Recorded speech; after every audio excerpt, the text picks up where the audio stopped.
Hello, I'm Judith Green from Somerset Libraries.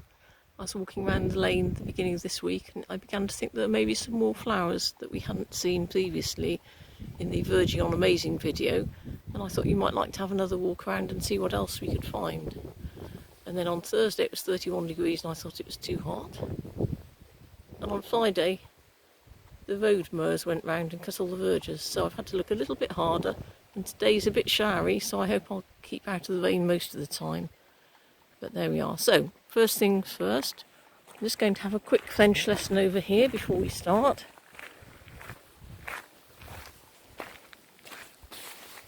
This little yellow flowered plant down here is called cinquefoil. So it's got 5 petals and 5 leaves. Cinq in French means 5, and foil is a corruption of feuille. So it's cinquefoil, 5 leaf in French. As we make our way through the rain up this lane, you might remember when we looked last time in Verging on Amazing, there were lots of frothy white flowers like this. This is what happens to them, all gone off. But there's another relation of it, which is a bit chunkier, and it's called hogweed. And it has these slightly flattened flower heads, and it has grooved stems. And can you see where the branches come out of the main stem? There's a fold of green material rather than just a stem with a leaf on top. So that's another member of the carrot family. There are an awful lot of them. Hogweed. As we walk up here, we'll see a plant that's really quite early for its normal time. Often get it in dampish places. It's quite a big coarse plant. You'll see it comes all the way up there. It's called hemp agrimony, and it has these pink flowers. When they're out, they're a lot pinker, but these are just in bud. But I thought I'd show you. Good opportunity to see it. As we approach the top of the lane, I'll show you an interesting plant. Often grows in slightly shady places. It's called woundwort. It has these rather pretty burgundy flowers, and the leaves are toothy. They look quite nettly. In fact, I've just stung myself thinking it was a woundwort leaf, and it was entwined with a nettle leaf, so be careful. I guess because it's called woundwort, it was used for mending injuries, but I have to say, if you crush the leaf and smell it, it has quite an offensive smell. Maybe the bad smell drove out the bad infections, I don't know. But as we come up to the very top of the lane now, you'll see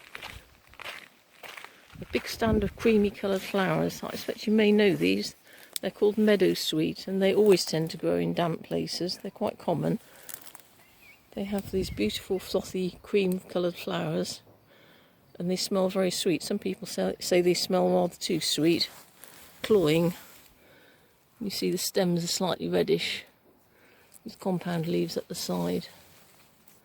They're quite tall and tough, and they do make quite a lovely stand there. Carry on a little bit further up here. There's a couple of things I'd like to show you.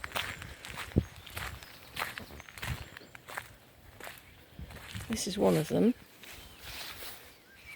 It's called meadow cranesbill. It's a beautiful flower. It's related to the hardy geraniums that you'll very likely have in your gardens. You see, it has these divided leaves, very pretty foliage, beautiful big blue flowers, and you can see why it's called a cranesbill. The seed is this big, long, pointy thing. I've been trying to get this to grow in my garden for years, only just got one going now. And as we look up here, you'll see a big stand of rose bay willow herb. The flowers are rather pretty. They're very tall, and they tend to grow in big groups. They often grow where there's been a fire. I think they like high potash levels, but you will see them occasionally in patches. During and after the Second World War, they used to get them on bomb sites where there'd been big fires. So that's its other name is fireweed. revisiting a spot that we came to in the earlier video, verging on amazing. I just wanted to show you these, not flowers, but it was a plant that we looked at before. And if you look down here, we looked at strawberries last time. The flowers were out 6 weeks ago, and now here's the strawberries, so I'm going to eat that one. Small but perfect. And you'll see there's quite a few in here.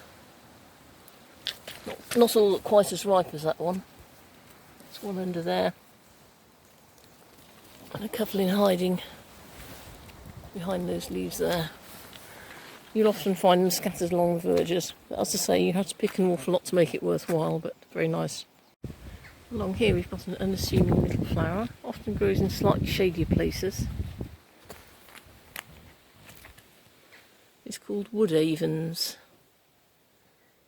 It has 5 little rounded petals, and the leaves you'll see clasp the stem and then have an extension piece on there. You can see they're quite small, soft plants.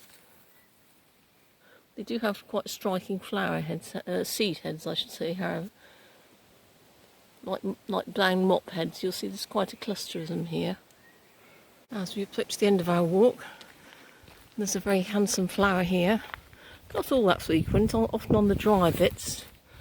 This is called St John's wort. Its Latin name is Hypericum, and there's lots of garden versions.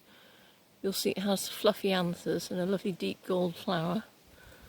The leaves are slightly olive tinted, and you'll see the lines running down from the stem to the tip, which is very characteristic.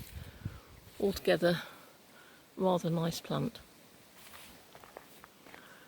Well, I hope you've enjoyed this. If you've got any comments or thoughts to add, please do that using the comments section on the Somerset Libraries Wells Facebook page, and I hope you've enjoyed it. Bye bye.